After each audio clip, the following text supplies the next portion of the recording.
പരിശുദ്ധാത്മ യോഗത്താൽ ആത്മാവിന്റെ നിറവ് നമുക്ക് പ്രാർത്ഥിക്കണം. പാട്ടായ കർത്താവിനെ ബാബുവിനെ ഡാലസിനെ ക്ഷണിക്കുന്നു. നമുക്ക് പ്രാർത്ഥന പാട്ട് നമുക്ക് ശ്രമിക്കാം. ആമേൻ. സ്തോത്രം. Thank you. സ്തോത്രം. നന്ദിയുണ്ടു ദൈവമേ നന്മകൾക്കായെന്നുമേ ഉള്ളതെല്ലാം നിന്ദാനം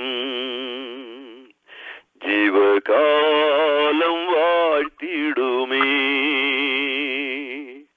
നന്ദിയുണ്ടു ദൈവമേ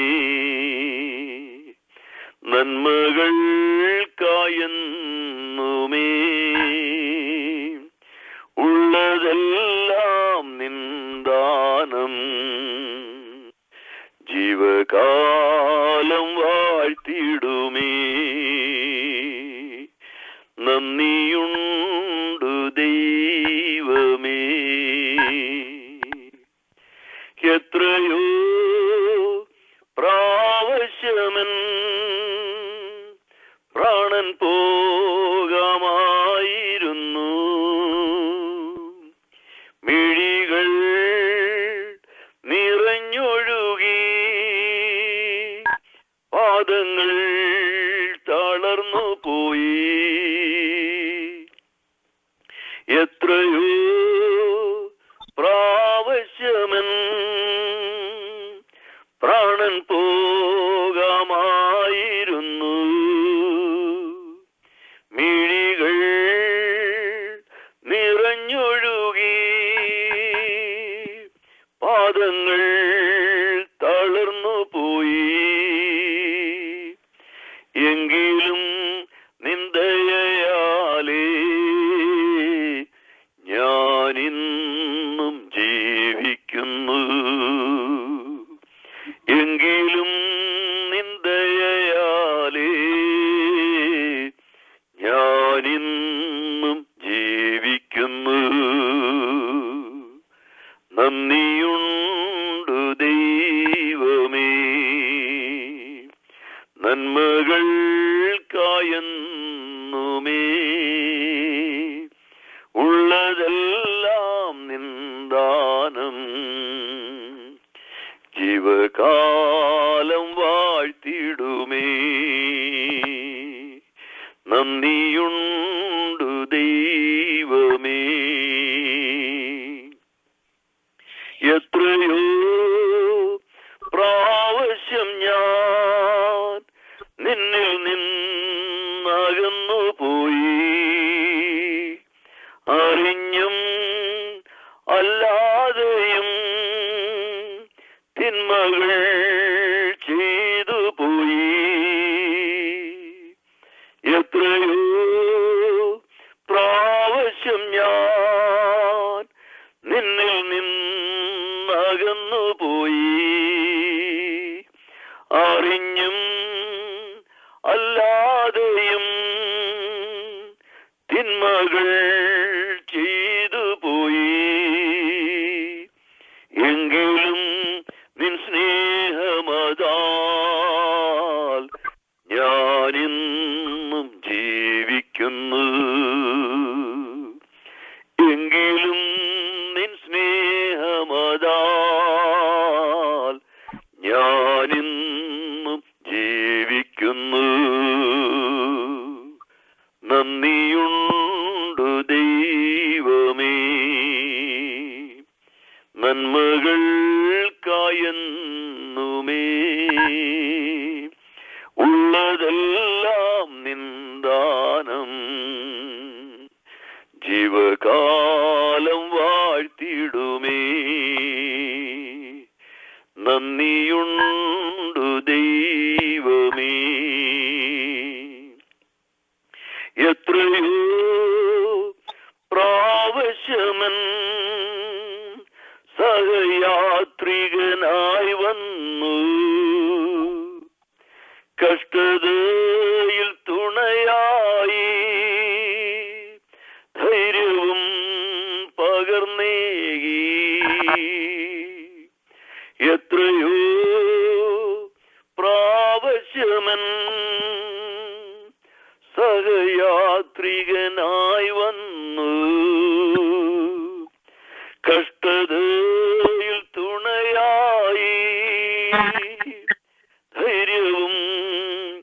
പകർന്നേകി ക്രൂശിലെ നിൻ ത്യാഗമതാൽ ഞാനിന്നും ജീവിക്കുന്നു. അക്രൂശിലെ നിൻ ത്യാഗമതാൽ ഞാനിന്നും ജീവിക്കുന്നു. നന്ദിയുണ്ടു ദൈവമേ നന്മകൾക്കായെന്നുമേ, ഉള്ളതെല്ലാം നിന്ദാനം ജീവകാലം വാഴ്ത്തിടുമേ. നന്ദിയുണ്ടു ദൈവമേ നന്മകൾക്കായെന്നുമേ, ഉള്ളതെല്ലാം നിന്ദാനം ജീവകാലം വാഴ്ത്തിടുമേ. നന്ദിയുണ്ടു ദൈവമേ. ആമേൻ. സ്തോത്രം. Thank you. Thank you. God bless you. Thank you. അനുഗ്രഹിക്കപ്പെട്ട ഒരു ഗാനം പാടുവാൻ കർത്താവിദാസനെ ദൈവം സഹായിക്കുമല്ലോ. നല്ല സ്വരവും നല്ല ശബ്ദവും കർത്താവിന് വേണ്ടി പാടുവാൻ കൊടുത്തിരിക്കുന്നല്ലോ. മക്കളെ പിള്ളേരെ നിർത്തി അനുഗ്രഹ വിഷയമാക്കി മക്കളെ നിർത്തിയിരിക്കുന്നു. ഹല്ലേലൂയ പാട്ട് പാടിയപ്പോൾ ഹല്ലേലൂയ പാട്ടിന്റെ സ്വരം കേട്ട് മഹത്വമെല്ലാം നമ്മുടെ കർത്താവ് എടുക്കുകയും ഐശ്വര്യമായ സമൃദ്ധിയായ അനുഗ്രഹങ്ങൾ എല്ലാവരുടെ മേലും ദൈവം പകർന്ന് മുഖവശമില്ലാത്ത ഒരു ദൈവമാണ് നമ്മുടെ ദൈവം. നമ്മെ ഹല്ലേലൂയ ഹോമക്കന്മാരായ ചെറുവരെയും വലിയവരെയും ഒന്നുപോലെ അനുഗ്രഹിക്കുന്ന ദൈവം. ആ പാട്ട് പാടിയപ്പോൾ ഐശ്വര്യമായ അനുഗ്രഹങ്ങൾ എല്ലാവരുടെ മേലും നമ്മുടെ പാട്ട് പാടിയ മക്കളെ വലിയ മകനെ കുടുംബമായ കുഞ്ഞുങ്ങളെ എല്ലാവരും കർത്താവ് ഐശ്വര്യമായിട്ട് അനുഗ്രഹിക്കട്ടെ. ഒക്കെ പാട്ട് പാടുന്ന കുഞ്ഞുങ്ങളെ എല്ലാം കർത്താവ് ഐശ്വര്യമായിട്ട് അനുഗ്രഹിക്കട്ടെ. Thank you. God bless you. Hallelujah. സ്തോത്രം. ഹല്ലേലൂയ. തുടർന്ന് ദൈവജനം അല്പസമയം ഹല്ലേലൂയ കേൾപ്പാൻ പോകുകയാവുന്നു. ഇന്ന് രാത്രികാലം ദൈവജനം ശുശ്രൂഷിക്കുന്നത് കർത്താവിന്റെ ദാസൻ ഇവാഞ്ചലിസ്റ്റ് പിന്നെ കേൾക്കും. ഹല്ലേലൂയ. കർത്താവിന്റെ ദാസൻ സിറ്റിയിൽ നിന്ന് ദൈവജനം ശുശ്രൂഷിക്കുമ്പോൾ ഹല്ലേലൂയ കേൾക്കപ്പെടുന്ന ആ ദൈവവചനം നമുക്ക് അനുഗ്രഹത്തിനും വിടുതലും രോഗസൗഖ്യത്തിനും ഒക്കെ കാരണമായി തീരും. ഹല്ലേലൂയ.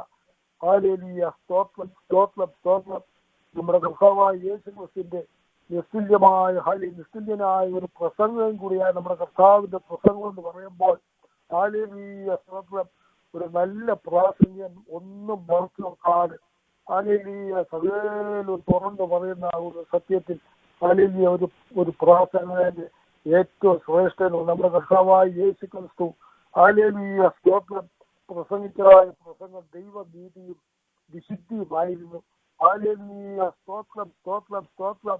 ദൈവത്തെക്കുറിച്ച് ഒരു ദൈവമയെന്ന് അല്ലെങ്കിൽ അറിയാവുന്നത് മുഴുവൻ പ്രസംഗിച്ചിരിക്കണം. ഇത് രാത്രികാലം പരിശുദ്ധാത്മാവിന്റെ നിയോഗത്താൽ കർത്താവിന്റെ ദാസൻ വചനം ശുശ്രൂഷിക്കുമ്പോൾ അത് ഹല്ലേലൂയ ദൈവ ശബ്ദമായിട്ട് വചനം ദൈവമാവുന്നുവല്ലോ. വചനത്തിന്റെ ശക്തിയോളം ദൈവത്തിന്റെ ശക്തി. ഹല്ലേലൂയ. ആ വചന സോഴ്സിൽ ഹല്ലേലൂയ രോഗസൗഖ്യം, സന്തോഷ, സ്വസ്ഥത, സമാധാനം, അനുഗ്രഹ, സമൃദ്ധി എന്തെല്ലാം ദൈവം വാഗ്ദത്തം ചെയ്തിട്ടുണ്ടോ എന്റെ വായിന്ന് പുറപ്പെട്ട എന്റെ വചനം ഞാൻ അയച്ച കാര്യങ്ങൾ സാധിപ്പിക്കാതെ എന്റെ അടുക്കൽ മടങ്ങി വരും. അപ്പോൾ ഒരു പ്രവർത്തി നടക്കും. രാത്രികാലം വചനം കേൾക്കി നമുക്ക് വിടുതലും അനുഗ്രഹങ്ങളും രോഗസൗഖ്യം എല്ലാം നമ്മൾ രാത്രികാലം പ്രായിപ്പാൻ തക്കൊണ്ട് ഭയഭക്തിയോടും നമുക്കായിരിക്കാം.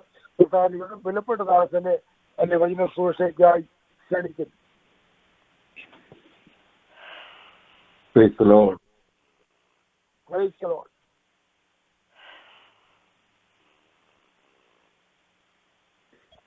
കേൾക്കാമോ? കേൾക്കാം. Praise the Lord. കർത്താവിന്റെ പരിശുദ്ധ നാമത്തിന് നന്ദിയോടുകൂടി സ്തോത്രം ചെയ്യുന്നു.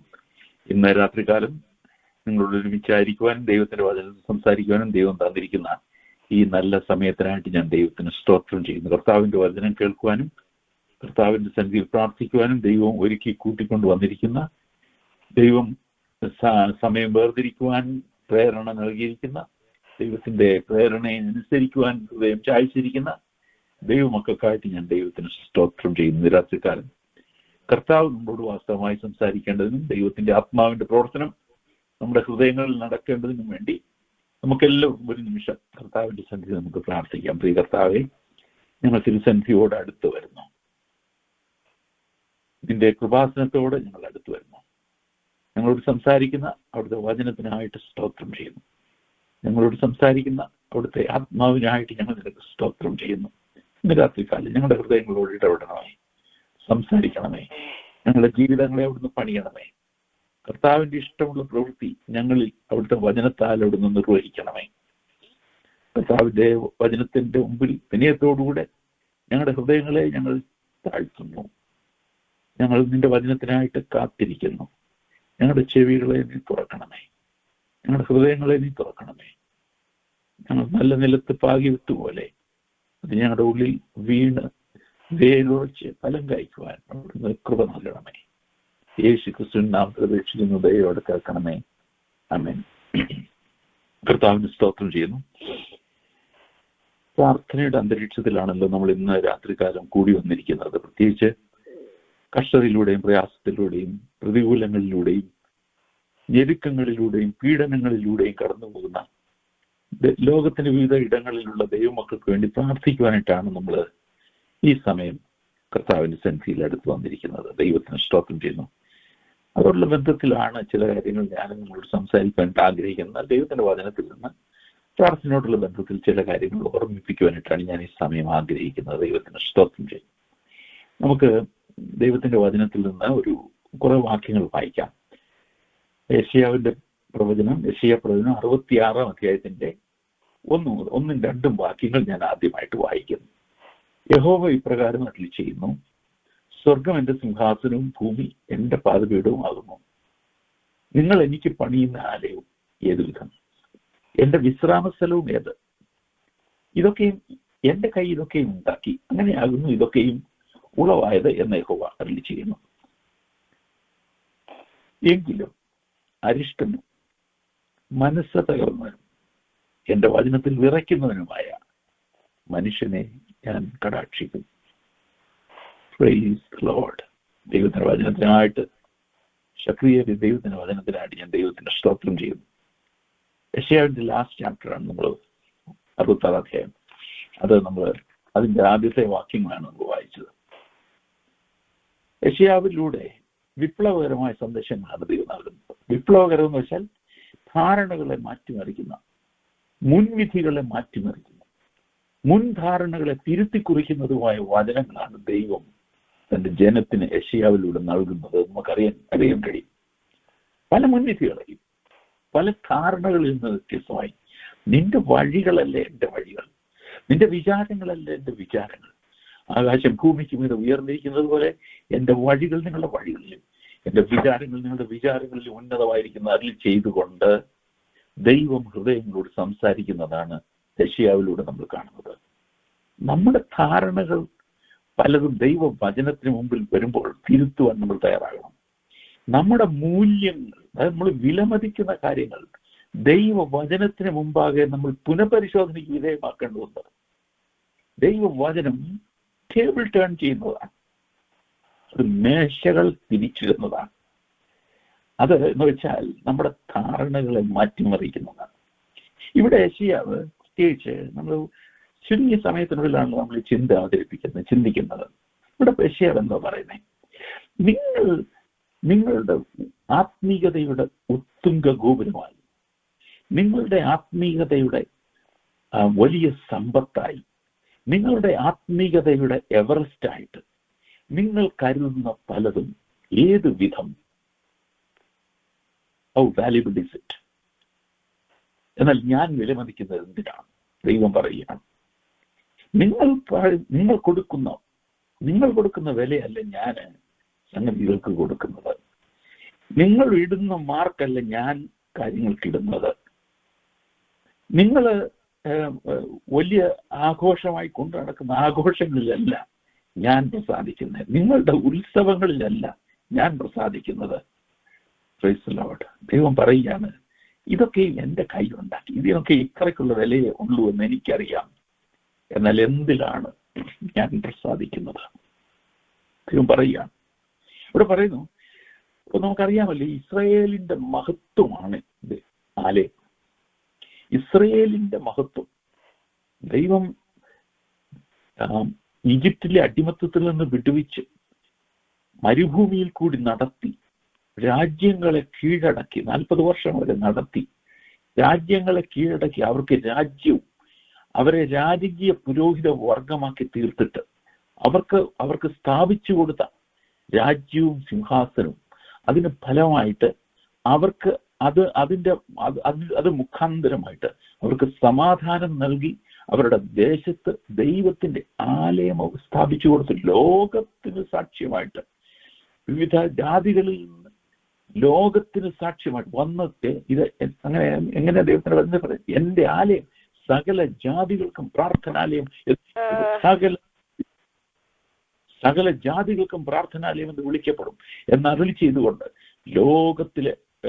ലോക ജാതികൾക്ക് മുമ്പിൽ, ലോക ജനതയ്ക്ക് മുമ്പിൽ ദൈവത്തിന്റെ നാമം സ്ഥാപിച്ചുകൊണ്ട് ദൈവം വെച്ച ആലയം. ആ ആലയത്തെ പറ്റി ദൈവം പറയാണ്, നിങ്ങൾ എനിക്ക് പണിയുന്ന സ്വർഗം എന്റെ സിംഹാസനവും ഭൂമി എന്റെ പാദപീഠവുമാണ്. നിങ്ങൾ എനിക്ക് പണിയുന്ന ആലയം ഏത് വിധം? എന്റെ വിശ്രാമ സ്ഥലവും ഏത്? ഇതിലൊക്കെയും ഉന്നതമായി, ഇതിലും ഉന്നതമായി, ഇതിനെ ട്രാൻസെൻഡ് ചെയ്യുന്ന മഹത്വമുള്ളവനായി എന്നെ നിങ്ങൾ കാണുന്നുവോ എന്ന് ദൈവം ചോദിക്കുകയാണ്.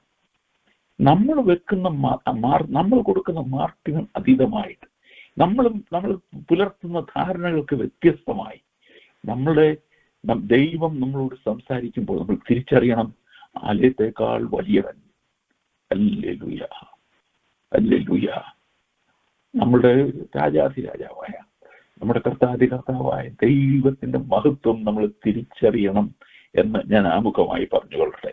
അവൻ പറയുകയാണ്, ഈ ആലയത്തിന്റെ മഹത്വം കൊണ്ടൊന്നുമല്ല, ഇതിലെ സ്വർണത്തിന്റെ തിളക്കം കൊണ്ടൊന്നുമല്ല, ഇതിലെ ദേവദാരുവിന്റെ ഭംഗി കൊണ്ടൊന്നുമല്ല, ഇതിന്റെ പണിയുടെ മഹത്വം കൊണ്ടൊന്നുമല്ല, ഇതിൽ കാണുന്ന കരവിരുതുകൾ കൊണ്ടൊന്നുമല്ല, അതിലൊന്നുമല്ല ഞാൻ വസിക്കുന്നത്. ദൈവം പറയുകയാണ്, ഞാൻ എവിടെയാണ് പ്രസാദിക്കുന്നത്? ദൈവം ചോദിക്കുകയാണ്, എങ്കിലും അരിഷ്ടനും മനസ്സ് തകർന്നവനും എന്റെ വചനത്തിൽ വിറയ്ക്കുന്നവനുമായ മനുഷ്യനെ ഞാൻ കടാക്ഷിക്കും. ദൈവത്തിന് സ്തോത്രം ചെയ്യുന്നു. Hallelujah, hallelujah. ആലയത്തിന്റെ മഹത്വം, ആലയത്തിന്റെ പ്രതാപം അതിൽ അഹങ്കരിക്കുന്ന ഹൃദയങ്ങൾക്കല്ല. ദൈവ സാന്നിധ്യം അനുഭവിക്കുവാൻ കഴിയുന്നത്, കർത്താവിന്റെ കൃപ അനുഭവിക്കുവാൻ കഴിയുന്നത് തകർന്ന ഹൃദയത്തോടുകൂടി, നുറുക്കമുള്ള ഹൃദയത്തോടുകൂടി വചനത്തിൽ വിറയ്ക്കുന്നവന്റെ മുമ്പിലാണ് ദൈവം പ്രസാദിക്കുന്നത് എന്ന് ഇന്ന് രാത്രികാലം കർത്താവ് ഒരിക്കൽ കൂടി നമ്മുടെ ഹൃദയങ്ങളെ ഓർമ്മിപ്പിക്കുകയാണ്. എങ്കിലും അരിഷ്ടനും, ഹല്ലേലൂയ. അരിഷ്ടന്റെ പ്രത്യേകത എന്തുവാ? അരിഷ്ടന്മാരെ ലോകത്തിന് വേണ്ട, അരിഷ്ടന്മാരുടെ കമ്പനി ലോകം ആഗ്രഹിക്കുന്നില്ല. അരിഷ്ടന്മാരെ കൈയകലത്തിൽ നിർത്തുവാനാണ് ലോകം വെമ്പൽ കൊള്ളുന്നത്. വിജയിക്കുന്നവന്റെ പുറകെയാണ് ലോകം. ആ ലോകത്തിന്റെ പ്രവണതകളിൽ നിന്ന് വ്യത്യസ്തമായി ദൈവം പറയുകയാണ്, അരിഷ്ടനും മനസ്സ് തകർന്നവൻ. ഹല്ലേലൂയ. 3, എന്റെ വചനത്തിൽ വിറയ്ക്കുന്നവനുമായ മനുഷ്യനെ ഞാൻ കടാക്ഷിക്കും. കർത്താവിന്റെ സന്നിധിയിൽ നമ്മൾ വരുമ്പോൾ, ഹല്ലേലൂയ, നമ്മുടെ ഹൃദയം എങ്ങനെ ഇരിക്കുന്നു എന്ന് ദൈവസന്നിധിയിൽ നമുക്കൊന്ന് പരിശോധിക്കേണ്ടതുണ്ട്. Praise the Lord. ദൈവത്തിന്റെ മുമ്പിൽ വേഷം കെട്ടാൻ പാടില്ല. ദൈവത്തിന്റെ മുമ്പിൽ വരുമ്പോൾ നമ്മൾ നമ്മുടെ ഹൃദയത്തിന്റെ നില, യഥാർത്ഥ സ്ഥിതി കർത്താവിന്റെ മുമ്പിൽ തുറന്നു പറയുന്നവരായി തീരണം. നമ്മുടെ ഹൃദയത്തെ കർത്താവിന്റെ മുമ്പിൽ തുറന്നു വയ്ക്കുവാനിടയിൽ. അതുകൊണ്ടാണ് ഇന്ന് 62 സങ്കീർത്തനത്തിൽ നമ്മൾ വായിച്ചതുപോലെ, പ്രൈസ് ദി ലോർഡ്, നമ്മുടെ ഹൃദയം അവന്റെ മുമ്പിൽ പകരുവാൻ ഇടയായി തീരണം. നമ്മുടെ ഹൃദയം അവന്റെ മുമ്പിൽ പകരണം. ഹൃദയം പകരുന്നവന്റെ മുമ്പിലാണ് അവന്റെ പ്രാർത്ഥനയ്ക്കാണ് ദൈവം മറുപടി നൽകുന്നത്. ഹല്ലേലൂയ. തകർന്ന ഹൃദയങ്ങൾ നമ്മുടെ എല്ലാവരുടെയും ജീവിതത്തിൽ ബ്രോക്കൺനെസ് ഉണ്ട്. നമ്മുടെയൊക്കെ ജീവിതത്തിൽ ഉണ്ട് ബ്രോക്കൺനെസ്. പക്ഷെ പലപ്പോഴും നമ്മൾ അതിലല്ല ഫോക്കസ് ചെയ്യുന്നത്. നമ്മുടെ ബ്രോക്കൺനെസ് അഡ്മിറ്റ് ചെയ്യാൻ നമുക്ക് തയ്യാറല്ല. നമ്മുടെ ജീവിതത്തിലെ തകർച്ചകളെ കർത്താവിന്റെ സന്നിധിയിൽ നമുക്കൊന്ന് പകർന്നു കൊടുക്കുവാൻ കഴിയുമെങ്കിൽ, കർത്താവിന്റെ സന്നിധിയിൽ ഒന്ന് വെച്ചിട്ട്, ഓ ഹല്ലേലൂയ, ഇപ്പോ നമ്മൾ പ്രാർത്ഥിച്ചുകൊണ്ടിരിക്കുകയാണ്. ലോകവ്യാപകമായി ദൈവസഭയ്ക്ക് വേണ്ടി നമ്മൾ പ്രാർത്ഥിച്ചുകൊണ്ടിരിക്കുകയാണ്. കഷ്ടപ്പെടുന്ന ജനത്തെക്കുറിച്ച് ചിന്തിക്കുമ്പോൾ ഹൃദയത്തിനൊരു നുറുക്കവും തകർച്ചയും ഉണ്ടാകുന്നുവോ? ഹല്ലേലൂയ. അതോ എവിടെയോ ഇരിക്കുന്ന നമ്മളെ ബാധിക്കാത്ത ഒരു കാര്യത്തെ പറ്റി നമ്മൾ വളരെ സേഫായിട്ട് പ്രാർത്ഥിക്കുന്ന ഒരു പ്രാർത്ഥനയായിട്ടാണോ? അതോ നമ്മുടെ ഹൃദയം ദൈവസന്നിധിയിൽ താഴ്ത്തി സഫർ ചെയ്യുന്ന സഹോദരങ്ങൾക്ക് വേണ്ടി പ്രാർത്ഥിക്കുമ്പോൾ, ഹല്ലേലൂയ, അവരുടെ വേദന ഉൾക്കൊണ്ടുകൊണ്ട്, അവരുടെ ഭാരങ്ങൾ ഉൾക്കൊണ്ടുകൊണ്ട്, ഹല്ലേലൂയ, പ്രാർത്ഥിക്കുവാൻ നമുക്ക് കഴിയുമോ? ദൈവത്തിന് സ്തോത്രം. എങ്കിലും അരിഷ്ടനും മനസ്സ് തകർന്നവനും എന്റെ വചനത്തിൽ വിറയ്ക്കുന്നവനും, ട്രിംബ്ലിംഗ് അറ്റ് ദ വേർഡ്, ദൈവവചനത്തിൽ വിറയ്ക്കണം എന്ന് വെച്ചാൽ ദൈവവചനത്തിന് നമ്മൾ പ്രാധാന്യം കൊടുക്കണം. നാം ദൈവവചനത്തിന് അർഹിക്കുന്ന പ്രാധാന്യം കൊടുക്കുന്നവരായി നമ്മൾ മാറണം. അവനെയാണ് ദൈവം പ്രസാദിക്കുന്നത്, അവിടെയാണ് ദൈവം പ്രസാദിക്കുന്നത്. Praise the Lord. ഒരു കർത്താവ് ഉദാഹരണം പറഞ്ഞത്, 2 മനുഷ്യർ പ്രാർത്ഥിക്കാനായിട്ട് ദേവാലയത്തിൽ പോയി. ഒരേ ദേവാലയത്തിലാണ് പോയത്. ദേവാലയത്തിന്റെ പ്രത്യേകത കൊണ്ടാണ് അനുഗ്രഹം കിട്ടുന്നതെങ്കിൽ 2 പേർക്കും തുല്യമായ അനുഗ്രഹമാണ് കിട്ടേണ്ടത്. എന്നാൽ ഒരുവൻ പരീശൻ, മറ്റവൻ ചുങ്കക്കാരൻ. പരീശന്റെ പ്രാർത്ഥന എന്തുവാ? ഞാൻ എന്തെല്ലാമോ ആണ്, ഞാൻ ആഴ്ചയിൽ 2 വട്ടം ഉപവസിക്കും, നേടുന്നതിലൊക്കെയും പലഹാരം കൊടുക്കും, ഞാൻ ഈ ചുങ്കക്കാരനെ പോലെ പോലും അല്ല അയ്യാൻ, ഞാൻ നിന്നെ വാഴ്ത്തുന്നു എന്ന് പ്രാർത്ഥിക്കുന്ന പരീശനത്തെ അപ്പുറത്ത് നിന്നുകൊണ്ട് സ്വർഗത്തേക്ക് പോലും നോക്കുവാൻ കഴിയാത്തവനായി മാർത്തടിച്ച്, ദൈവമേ പാപിയായ എന്നോട് കരുണയുണ്ടാകണമേ എന്ന് പ്രാർത്ഥിക്കുന്ന, സ്വന്തം തകർച്ചയെ, സ്വന്തം പരാജയങ്ങളെ ദൈവസന്നിധിയിൽ തുറന്നു ഏറ്റു പറയുന്ന ആ ചുങ്കക്കാരൻ നീതീകരിക്കപ്പെട്ടവനായി വീട്ടിലേക്ക് കടന്നുപോയി. Praise the Lord. നമ്മുടെ ജീവിതത്തിലേക്ക് നമ്മൾ തിരിഞ്ഞു നോക്കുമ്പോൾ ദൈവം ആഗ്രഹിക്കുന്ന ആറ്റിറ്റ്യൂഡ് നമ്മുടെ ജീവിതത്തിലുണ്ടോ? ദൈവം ആഗ്രഹിക്കുന്ന ആ ബ്രോക്കൺനെസ് നമ്മുടെ ജീവിതത്തിലുണ്ടോ? അത് കർത്താവിന്റെ സന്നിധിയിൽ ഏറ്റുപറയുവാൻ, കർത്താവിന്റെ സന്നിധിയിൽ അത് പ്രാർത്ഥിക്കുമ്പോൾ നമ്മുടെ ആയിരിക്കുന്ന അവസ്ഥ കർത്താവിന്റെ മുമ്പിൽ നമുക്ക് വെളിപ്പെടുത്തുവാൻ നമുക്ക് കഴിയുന്നുണ്ടോ എന്ന് ഒരു നിമിഷം നമുക്ക് ചിന്തിക്കുവാനിടയായി തീരട്ടെ. ദൈവത്തിന് ഈ ആലയം പ്രതിഷ്ഠിക്കുമ്പോൾ ശലോമോൻ പ്രാർത്ഥിക്കുന്ന പ്രാർത്ഥന നമുക്കറിയാം. എന്ത് പറഞ്ഞാണ് ശലോമോൻ ദൈവസന്നിധിയിൽ പ്രാർത്ഥിക്കുന്നത്? 1 രാജാക്കന്മാരുടെ പുസ്തകം 8-ാം അധ്യായത്തിന്റെ 27-ാം വാക്യം, എന്നാൽ ദൈവം യഥാർത്ഥമായി ഭൂമിയിൽ വസിക്കുമോ?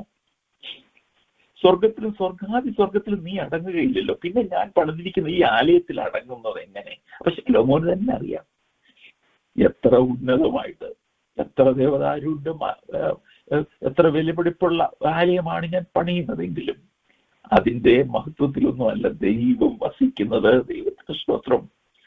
എങ്കിലും എന്റെ ദൈവമായ യഹോവേ, അടിയൻ ഇന്ന് തിരുമുമ്പിൽ കഴിക്കുന്ന നിലവിളിയും പ്രാർത്ഥനയും കേൾക്കേണ്ടതിന് അടിയന്റെ പ്രാർത്ഥനയിലേക്കും യാചനയിലേക്കും തിരിഞ്ഞു കടാക്ഷിക്കണമേ. അല്ലെങ്കിൽ എത്ര മനോഹരമായ പ്രാർത്ഥന! അടിയൻ ഈ സ്ഥലത്ത് വെച്ച് കഴിക്കുന്ന പ്രാർത്ഥന കേൾക്കേണ്ടതിന് നിന്റെ നാമം ഉണ്ടായിരിക്കുമെന്ന് നീ അരുളി ചെയ്ത സ്ഥലമായ ഈ ആലയത്തിലേക്ക് രാവും പകലും തൃക്കൺ വാർത്തരണമേ. ഈ സ്ഥലത്ത് വെച്ച് പ്രാർത്ഥിപ്പാനിരിക്കുന്ന അടിയന്റെയും നിന്റെ ജനമായ ഇസ്രയേലിന്റെയും യാചന കേൾക്കണമേ. നിന്റെ വാസസ്ഥലമായ സ്വർഗത്തിൽ നിന്ന് കേൾക്കണമേ, കേട്ട് ക്ഷമിക്കണമേ. ദൈവത്തിന് അതാണ് പ്രാർത്ഥനയുടെ ആമുഖം. കേട്ട് ക്ഷമിക്കണമേ. കർത്താവിന്റെ കരുണയ്ക്ക് വേണ്ടിയുള്ള ഒരു യാചന, കർത്താവിന്റെ മഹാദയയ്ക്ക് വേണ്ടിയുള്ള ഒരു യാചന, അതാഗ്രഹിക്കുന്ന ഒരു ഹൃദയം. പ്രിയമുള്ളവരെ, ദൈവത്തോട് പ്രാർത്ഥിക്കാനായിട്ട് കടന്നു വരുമ്പോൾ ആ ട്യൂണിങ്ങിലേക്ക് നമ്മുടെ ഹൃദയങ്ങൾ എത്തിച്ചേരണമെന്ന് ദൈവം ആഗ്രഹിക്കുന്നു. നമ്മുടെ ഹൃദയം ദൈവസന്നിധിയിൽ നമുക്ക് പകരുവാൻ ഇടയായിത്തീരണം. പലപ്പോഴും നമ്മൾ പ്രാർത്ഥിക്കാനായിട്ടിരിക്കുമ്പോൾ നമുക്ക് ആ ഒരു കണക്ഷനിലേക്ക് വരാനായിട്ട് വി നീഡ് ടൈം. ഓടി വന്ന് പ്രാർത്ഥിച്ച് 2 വാചകം പ്രാർത്ഥിച്ച് മടങ്ങിപ്പോകുന്ന പെട്ടല്ല. നമ്മൾ കർത്താവിന്റെ സന്നിധിയിൽ കാത്തിരിക്കുവാനും, കർത്താവിന്റെ സന്നിധി നമ്മുടെ ഹൃദയങ്ങളെ ചായ്ക്കുവാനും, വിനയപ്പെടുത്തുവാനും, ഹല്ലേലൂയ. ഞാൻ യഹോവയ്ക്കായി കാത്തിരുന്നു. അത്ര മനോഹരമായ വാക്യം. ഞാൻ യഹോവയ്ക്കായി കാത്തിരുന്നു, അവനെങ്കിലേക്ക് ചാഞ്ഞെന്റെ നിലവിളി കേട്ടു. ഞാൻ എളിയവനും ദരിദ്രനും അവനെങ്കിലും കർത്താവിനെ വിചാരിക്കുന്നു. എത്ര മനോഹരമായ പ്രാർത്ഥന. രാജാവായിരിക്കാം, കോടീശ്വരനായിരിക്കാം, എങ്കിലും അവന്റെ ഹൃദയത്തിന്റെ സ്ഥിതി അറിഞ്ഞ് അവന്റെ ഹൃദയത്തിലേക്ക് ചാഞ്ഞിറങ്ങി വരുന്ന ദൈവം. Hallelujah, praise the Lord. അത് നമുക്ക് ഈ ഭാഗത്ത് നമുക്ക് കാണാനായിട്ട് കഴിയും. ആ രാജാക്കന്മാരുടെ പുസ്തകത്തില് ശലോമോന്റെ പ്രാർത്ഥനയില് ജനത്തിന്റെ തകർച്ചയുടെ മധ്യത്തിൽ പ്രാർത്ഥിക്കുമ്പോൾ നിലവിളി കേൾക്കുന്ന ജനത്തിന് നിലവിളി കേൾക്കത്തക്കവണ്ണം ദൈവം ഇൻസ്റ്റിറ്റ്യൂട്ട് ചെയ്ത ഇൻസ്റ്റിറ്റ്യൂഷനാണ് ദൈവത്തിന്റെ ആലയം എന്ന് നമുക്ക് അവിടെ കാണാനായിട്ട് കഴിയും. യോഹന്നാന്റെ സുവിശേഷത്തിലേക്ക് നമ്മൾ കടന്നു വരുമ്പോൾ നമുക്കത് കാണാനായിട്ട് കഴിയും. ഞാൻ വളരെ പെട്ടെന്ന് പറഞ്ഞു പോകട്ടെ. യോഹന്നാന്റെ സുവിശേഷത്തിൽ ശിഷ്യന്മാരെ വിട്ടു പോകുന്നതിന് മുമ്പ് നമ്മുടെ കർത്താവ് പ്രസംഗിക്കുകയും പ്രാർത്ഥിക്കുകയും ചെയ്ത 13, 14, 15, 16, 17 അധ്യായങ്ങൾ നമുക്കറിയാമല്ലോ. യോഹന്നാന്റെ സുവിശേഷം ആ അധ്യായങ്ങളിലാണ് ഒരു പ്രാർത്ഥനയും ഒരു പ്രസംഗവും ഒരു പ്രാർത്ഥനയും അടങ്ങിയിരിക്കുന്നത്. അത് ലാസ്റ്റ് പ്രാർത്ഥനയും ലാസ്റ്റ് പ്രസംഗവുമാണ്. ആ പ്രസംഗത്തിൽ കർത്താവ് ഊന്നി പറഞ്ഞ ഒരു കാര്യമുണ്ട്. 3 പ്രാവശ്യമെങ്കിലും ശക്തമായിട്ട് ഊന്നി പറഞ്ഞ ഒരു കാര്യമുണ്ട്. അതെന്താണെന്നറിയാമോ? 3 പ്രാവശ്യമെങ്കിലും ഊന്നി പറഞ്ഞ ഒരു കാര്യം.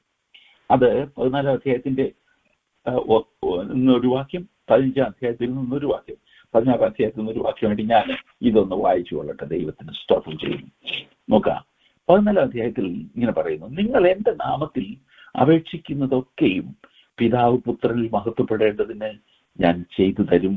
നിങ്ങൾ എന്നോട് അപേക്ഷിക്കുന്നതൊക്കെയും ഞാൻ ചെയ്തു തരും. ദൈവത്തിന് സ്തോത്രം ചെയ്യുന്നു. അപ്പോ കർത്താവ് തന്റെ ശിഷ്യന്മാരെ വിട്ട് തിരിഞ്ഞു പോകുന്നതിന് മുമ്പ് അവരോട് ഊന്നിപ്പറയുന്ന ഒരു കാര്യം, അവരെ ഒരു പ്രിവിലേജ്ഡ് കമ്മ്യൂണിറ്റി ആക്കി കർത്താവ് മാറ്റുകയാണ്. എന്തോ ആ പ്രിവിലേജ് കൊടുക്കുന്നേ?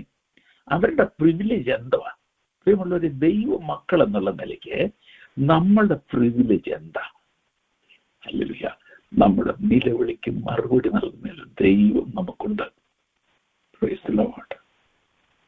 നമ്മുടെ പ്രാർത്ഥന കേൾക്കുന്ന ഒരു പിതാവ് നമുക്കുണ്ട്. We have a Father who listens to our prayer. നമ്മുടെ പ്രാർത്ഥനയ്ക്ക് മറുപടി നൽകുന്ന ഒരു കർത്താവ് നമുക്കുണ്ട്. ഈ പ്രാർത്ഥനാ ജീവിതമാണ്, ഈ ബന്ധമാണ് ക്രിസ്തീയ ജീവിതത്തിന്റെ അടിത്തറയും ആണിക്കല്ലും.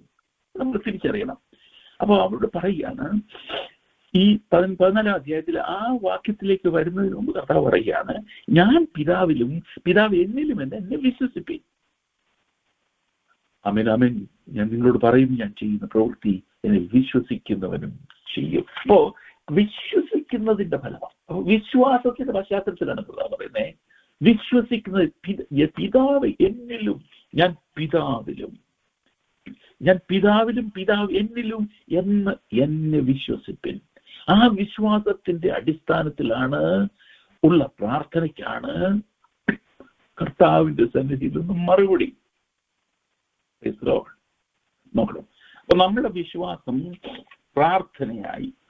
പ്രാർത്ഥനയുടെ അടിത്തറയായി രൂപപ്പെടുന്നത് നമുക്കിവിടെ കാണാനായിട്ട് കഴിയും.